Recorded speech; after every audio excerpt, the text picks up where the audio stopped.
Okey, dah settle, dah check kereta ni. Assalamualaikum warahmatullahi wabarakatuh dan salam sejahtera. Saya Wak Jam dari Autonet Sdn Bhd. Kepada anda dekat luar sana yang pakai Toyota Hybrid, saya ada promosi baik untuk anda semua.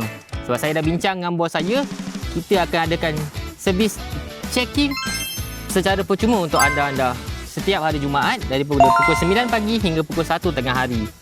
Okey, kalau anda tak ada masa untuk datang kat kedai kita dekat Puchong tu, anda boleh request untuk door to door service lah. Kita pun ada buat pergi ke rumah, ke workshop. Just anda bagi tempat dengan alamat lah. Cuma untuk door to door ni ada sedikit bayaran lah untuk servis kita punya labor charge keluar.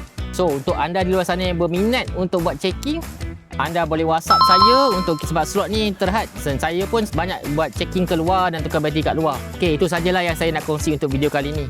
So anda dekat luar sana tu kalau ada masalah tentang hybrid yang anda nak tahu, saya terangkan lebih lanjut, anda boleh komen lah. So saya akan buat next video untuk masalah-masalah yang anda hadapi tu. Okey, itu saja daripada saya. Assalamualaikum warahmatullahi wabarakatuh dan salam sejahtera. Saya Wak Jam dari Autonet Sdn Bhd.